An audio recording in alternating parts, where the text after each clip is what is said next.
평안하셨습니까? 진리탐구 여행 세 번째 시간입니다. 오늘은 마리아는 평생 처녀였는가? 이런 제목으로 우리가 한번 말씀을 생각해 보고요. 성경 비교 검토를 해보도록 하겠습니다. 지금 우리는 성경 문제에 대해서 공부를 하고 있습니다. 잠시 우리가 복습을 하자면은 이 세상의 모든 성경은 종류가 수천 가지라고 그랬죠. 영어 성경, 프랑스, 우리 한글 성경만 해도 수십 가지가 되잖아요. 이 성경이 수천 가지인데, 그런데 그 성경 수천 가지가 어떤 성경이든지 간에 두 가지 본문 중 하나를 선택해서 번역을 한다고 그랬어요. 그러니까 무슨 말이냐면은 이 세상에 존재하는 모든 성경은 두 가지 본문에서 선택해서 해석을 한다, 번역을 한다. 그러니까 어떤 사본을, 어떤 번역본을 쓰느냐에 달려서 해석이 굉장히 달라질 수 있다고 우리가 지금까지 공부를 해 왔습니다. 성경 논쟁은 수백 년 동안 지금까지 일어나고 있어요. 그래서 우리는 이 성경 문제가 굉장히 중요합니다. 그래서 저희가 진리탐구 여행 초반에 굉장한 많은 시간을 우리가 성경 문제에 대해서 논하도록 하고요. 또 성경이 어떤 번역본을 쓰느냐에 달려서 해석이 이렇게 달라질 수 있다는 사실을 우리는 지금 공부하고 있습니다.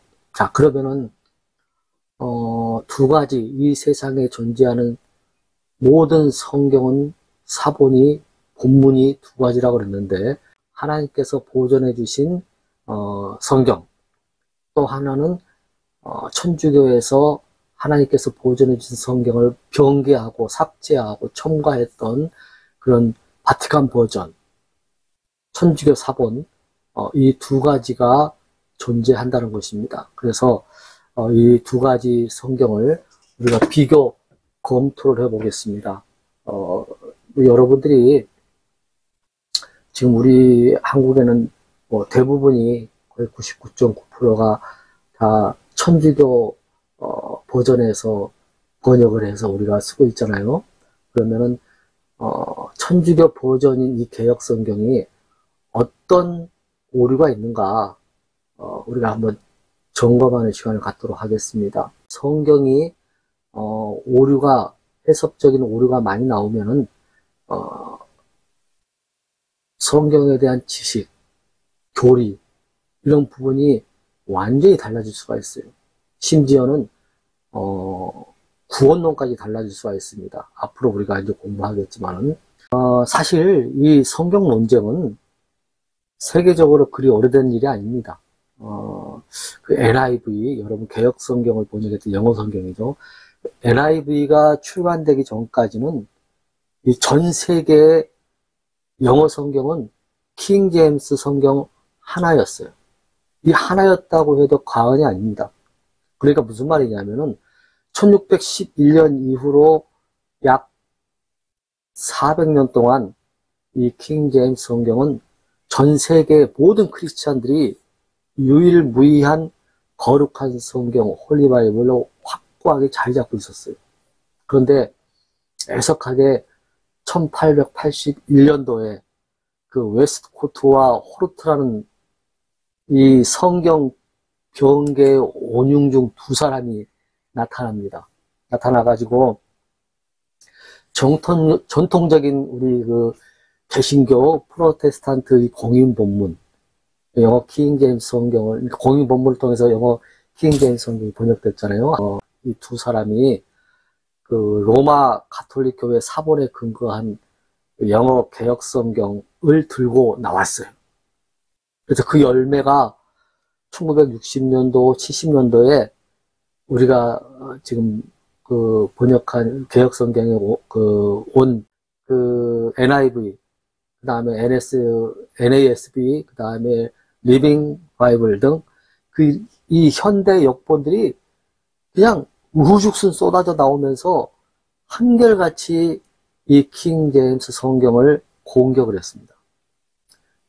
우리나라에서 그 언더우드와 아펜젤러가 들어온 뒤에 1893년도에 미국 그 성경협회의 지원을 받아가지고 주로 뭐 장로교인과 또 감리교인들로 구성된 이 성경 실행위원회와 또 성경 번역자회가 설립이 되었는데, 천주교 사본을 근거로 한 이 성경이 번역된 것이 너무 안타깝다고 우리가 전번 시간에 잠시 다뤘죠.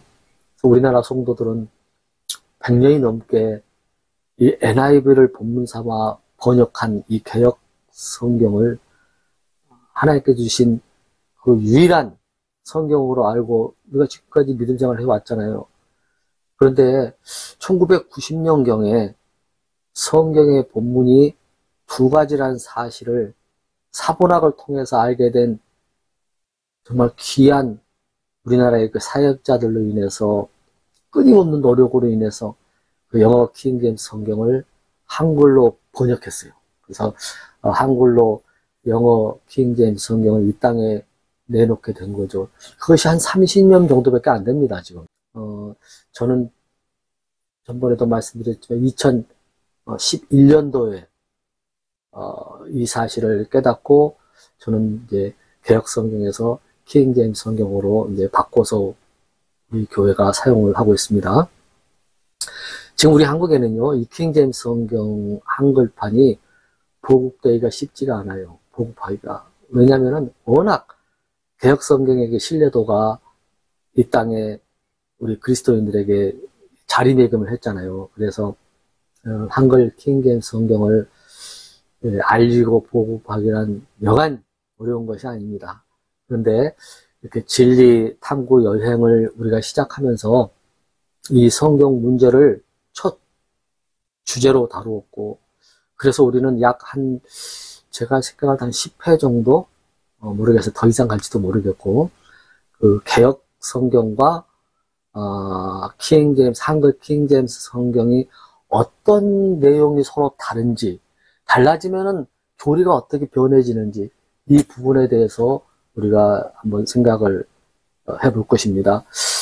전번 주에는 우리가 첫 번째로 사도행전 8장 37절 삭제된 이유에 대해서 공부했죠. 우리가 37절 없음에 대해서 우리가 공부를 했습니다.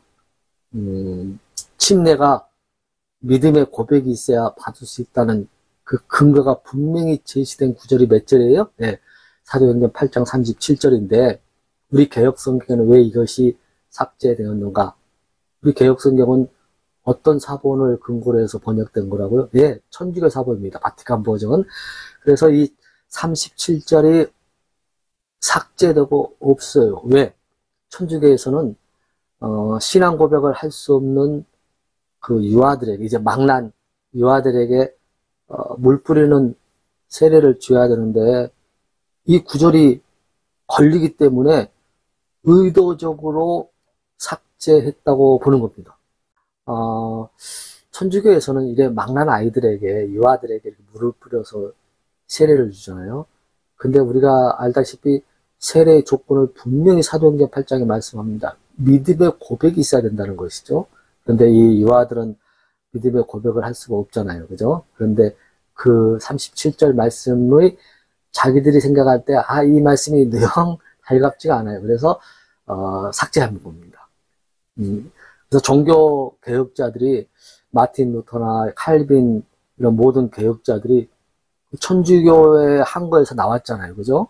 그런데, 종교 행식, 그러니까 종교 의식은 똑같이 천주교를 답습했어요. 왜냐면은, 마틴 루터나 칼빈은 다 천주교 사제였잖아요. 그러니까 종교 개혁을 해서 나왔지만은 그 종교 의식은 뭐 유아 세례 주고 뭐 이런 물 뿌리는 거 이런 것은 다 천주교 의식을 행했단 말이에요. 그래서 지금도 장로교나 감리교, 루터교 이런 데서는 다 그 물에 잠기는 침례가 아니고 물을 뿌리는 세례를 행하잖아요. 그래서 우리는 성경적으로 유아 세례는 인정하지 않는다. 저는 그렇게 생각하고 또 어른들에게도 장년들에게도 물 뿌리는 세례 의식을 장로교나 감리교 이런 데서 행하는데 저는 그것은 비성경적이라고 분명히 저는 얘기하는 것입니다. 그래서 성경대로 믿는 사람들은 이런 행위들을 금지해야 합니다. 거부해야 돼요. 그래서 이 물에 잠기는 침례 의식을 주장했다가 고집했다가 과거의 중세시대 때 천주교에 핍박을 받고 화형당하고 또 죽고 이런 순교자들이 굉장히 많이 나왔습니다. 물 뿌리는 거와 물에 잠기는 거 이 의식 하나 때문에 굉장히 중요한 거예요. 이렇듯 이 천주교에서는 이 중세 암흑시대에 하나님의 말씀을 변개, 삭제, 첨가 이런 것들을 해왔어요. 해왔어요.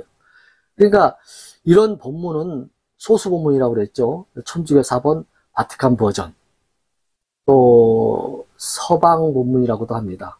서방 본문이라고 해요. 그러니까 우리가 오늘은 이 천주교 사본을 근거로 한 이 개역 성경은 또 어떤 내용들을 변개하고 삭제했는지 이제 우리가 이제 한 10회 이상을 우리가 점검을 할 텐데 오늘 두 번째 시간으로 마태복음 1장 25절의 한 단어를 통해서 우리가 잠시 좀 생각을 해 보려고 해요. 자, 여러분, 성경을 개역 성경을 가지고 있으면 여러분 가지고 있는 성경을 앞에다 놓으세요.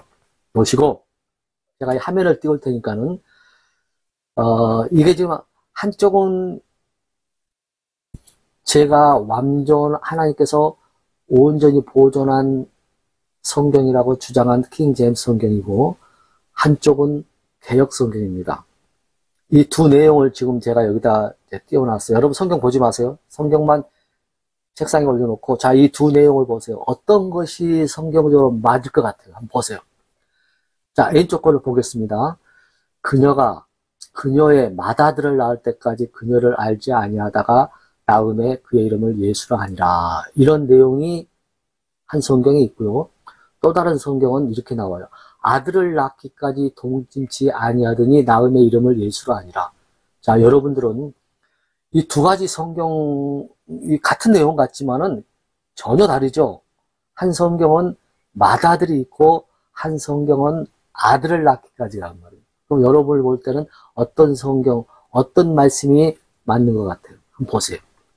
영어를 좀 보실 분들은 이렇게 밑에 보면 이렇게 좀 활용할 수 있겠죠. 한번 보세요. 어떤 말씀이 맞을 것 같아요? 어떤 말씀이 성경적일 것 같아요? 한번 보세요.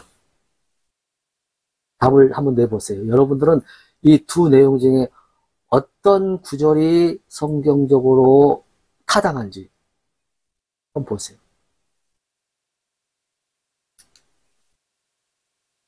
자, 킹 제임스 성경이 맏아들을 낳을 때까지 그리고 여러분들이 가지고 있는 이 개역 성경은 아들을 낳기까지예요.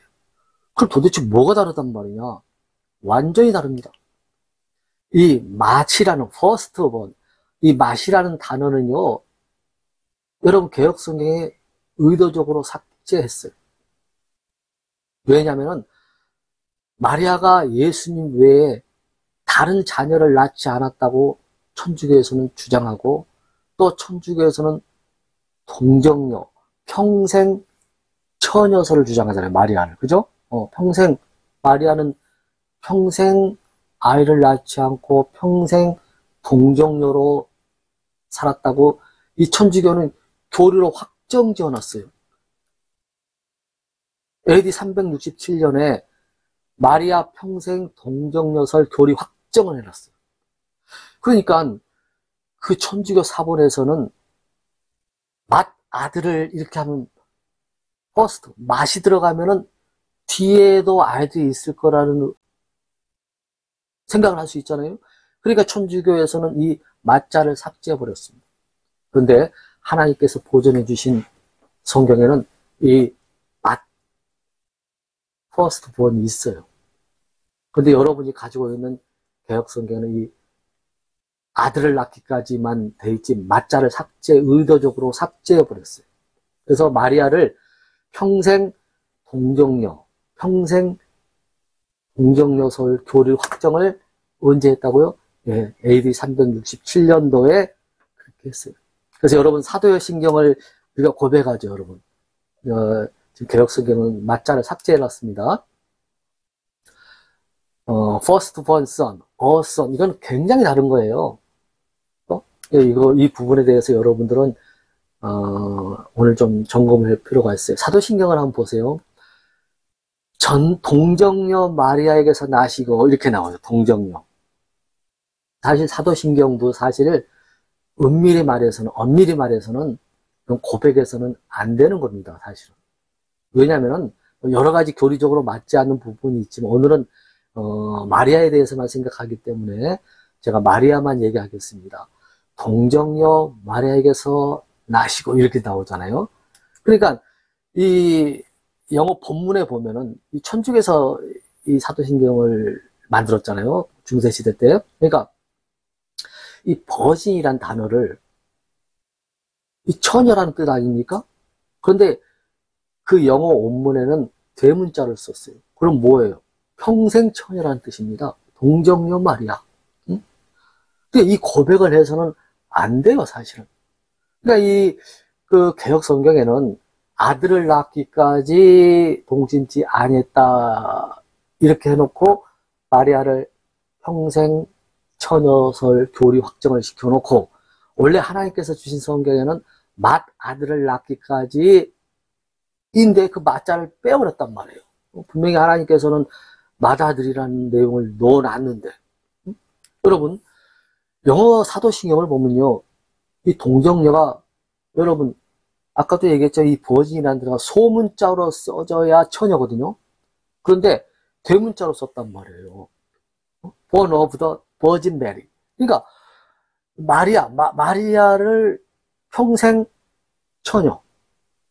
버진 한 처녀가 아니고 더 버진. 그러니까 대문자로 써놓고 신격화 시켰어요. 마리아를 신주교 성도들은 그렇죠. 마리아는 신격화하지 않는다. 우리는 단지 예수님의 어머니이기 때문에 우리는 존경할 뿐이다. 그렇지만은 이제 각이 제일 끝 부분에서 제가 보여드리겠지만 절대 천주교에서는 마리아를 예수의 어머니로만 존경하지 않고 신격화하고 있습니다. 이것만 봐도 그래요. 평생 처녀. 또 마리아는 평생 죄를 짓지 않았다. 원죄 무죄. 그러니까 원죄가 없다고 그러죠. 무죄설. 그 다음에 마리아가 부활 승천했다고 그러고. 그러니까 성경에 없는 내용들을 이 천주교에서는 마리아를 신격화해 놓으면서 여러 가지 교리를 확정시켜 놨어요. 이것은 우리가 이제 진리탐구 여행을 하면서 공부를 좀 해보는 시간이 있을 겁니다. 그러니까 마리아는 한 처녀, 버진임에도 불구하고 대문자를 쓴 더 버진으로 바꿔놨단 말이에요.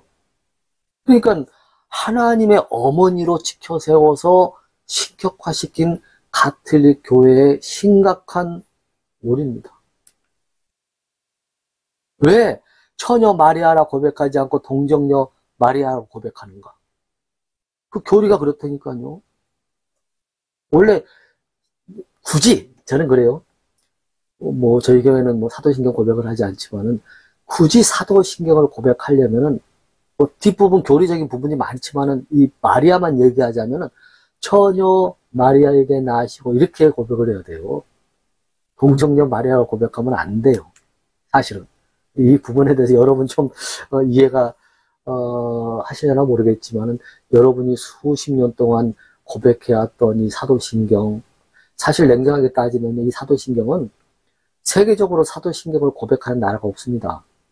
우리나라하고 중국하고 이런 몇 군데만 천주교 영향권에 있었던 이런 나라 외에는 이 사도신경을 고백하지 않았어요. 우리는 마리아를 신격하지 않는다. 그냥 예수님의 어머니이기 때문에 존경의 표시다 이렇게 얘기하지만요. 그렇지 않습니다. 여러분, 성경에는요, 예수님의 동생들이 있었죠. 그죠? 마태복음 13장 55절에 보면은, 이는 그 목수의 아들이 아니냐, 그 어머니는 마리아, 그 형제들은 이렇게 나오죠. 예수님의 형제들, 야고보, 요셉, 시몬, 유다, 이렇게 나오잖아요. 동생들, 형제들, 분명히 나온단 말이에요. 그런데, 천주교는 뭐라고 변명한지 아세요? 이 내용을 보고? 천주교에서는요, 마태복음 13장 55절에 그의 동생들은 사촌동생이래요. 사촌동생. 제가 하는 얘기가 아니라 성경에서 말하는 예수님의 형제들은 친형제가 아니라 사촌 형제들이거나 친척 관계의 인물들이다 라고 박도식 씨라고 천주교와 개신교 하나인교회 칠판 서울 가톨릭 출판사 1983년도에 나온 책에 이렇게 정의를 해놔요. 그러니까는 이 마리아를 평생 동안 아이를 낳지 않는 평생 처녀설로 둔갑시켜 놓고 그들의 천주교 책에 보면은 사촌 형제거나 친척 관계의 인물들이었을 것이다 라고 그렇게 천주교인들에게 가르친다니까요. 그럼 우리는 그걸 확인해 봐야 될 거 아닙니까? 성경에서 나오는 이 동생, 여러분 하나님은 성경을 그리스어로 주셨잖아요. 그래서 여러분 뭐 사전 보실 줄 아시는 분들은 스트롱 번호라는 게 있어요. 이렇게 단어마다. 그럼 동생이라는 번호가 이 마태복음 13장 55절에 나오는 부분이 스트롱 번호 80번인데 아델포스라는 그런 내용인데 언어를 좀 그리스 언어를 좀 아시는 분들은 우리가 사전을 찾을 때 스트롱 번호라는 게 있잖아요. 그래서 80번이 동생은 그 80번호 번호가 돼 있어요. 스트롱 번호. 그래서 아델포스라는 뜻으로 형제 두 분이나 한 분의 동일한 아버지나 어머니에게서 태어난 형제라는 뜻이에요.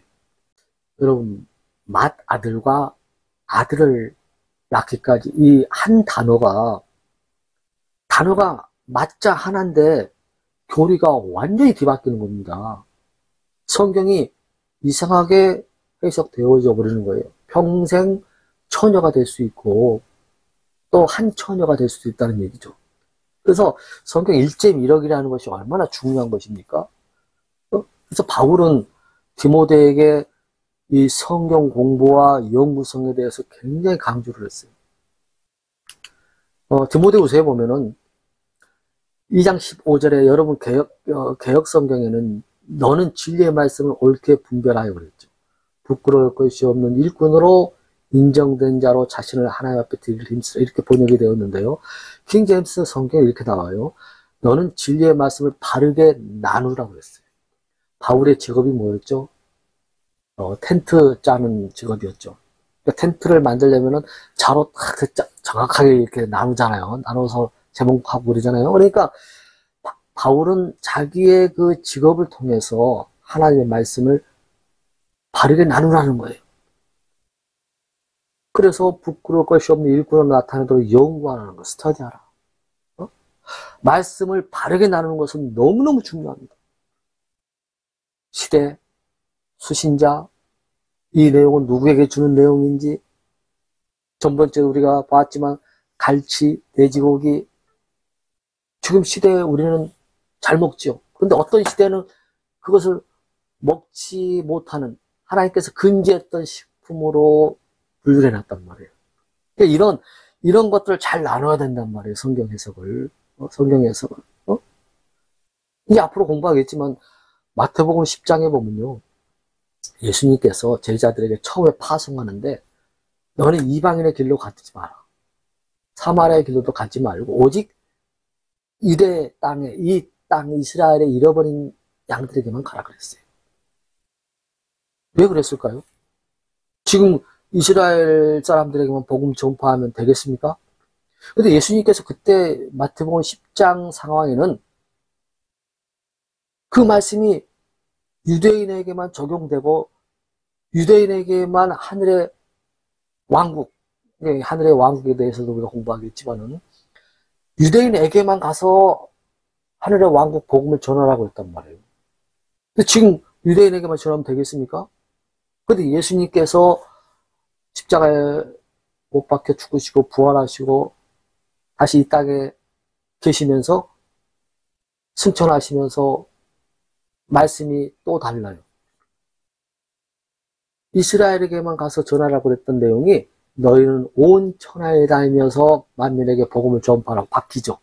그러니까 성경이라는 것은요, 이 시대를 잘 구분해서 해석을 해야 됩니다. 어떤 때는 이스라엘에게만 복음이 전파됐던 시절이 있었어요. 어떤 시절은 돼지고기를 먹을 시절이 있었고, 어떤 시절은 못 먹는 시절이 있었단 말이에요.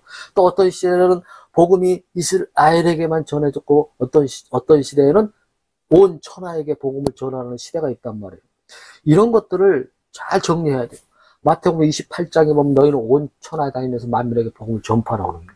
근데 마태복음 10장에는 그게 아니었어요. 이런 부분을 어떻게 해석할 거예요? 그래서 우리가 이 시대 구분을 잘 해야 되는 겁니다. 오늘 우리가 한 단어, 마태복음 1장 25절, 이 한 단어, 맞자가 있느냐 없느냐에 달려서 엄청난 성경 해석이 뒤바뀐다는 사실을 우리는 오늘 잠시 생각해 봤어요. 마지막으로 천주교에서는 마리아를 신격하지 않고 예수님의 어머니로서 존경의 대상이라고 하지만은 존경하면 이런 행위도 합니까? 자, 제가 동영상 하나를 올려드릴 테니까는 여러분 보시고 이게 마리아를 존경하는 건지 아니면 신격화하는 건지 판단은 여러분이 한번 해보시기 바랍니다. 제가 한번 올려드릴게요. 한번 보세요. 일어나서 성모님께 엄마 하고 3번 크게 부르도록 합시다. 하나 둘 셋 하면은 3번 부르시는 겁니다. 하나 둘 셋 엄마! 엄마! 엄마!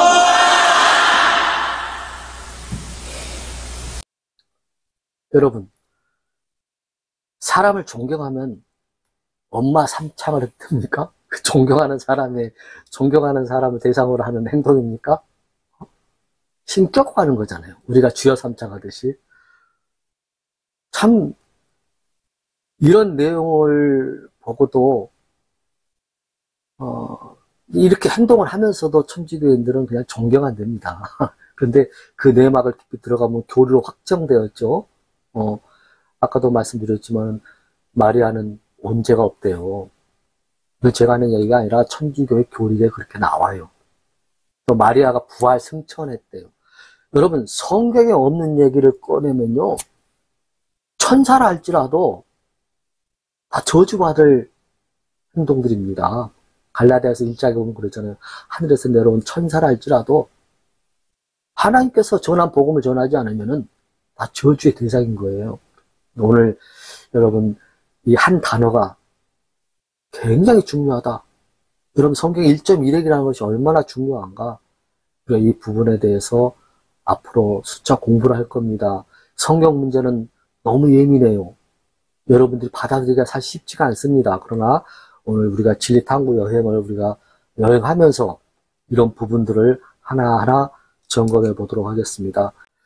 여러분, 이제 디모데후서 우리가 2장 15절 우리가 합독하면서 마치겠습니다. 자, 우리 다 같이 디모데후서 2장 15절 합독합니다. 자, 시작. 너는 진리의 말씀을 바르게 나누고 내 자신을 하나님께 인정받은 자로 부끄러울 것이 없는 일꾼으로 나타내도록 연구하라. 아멘. 감사합니다.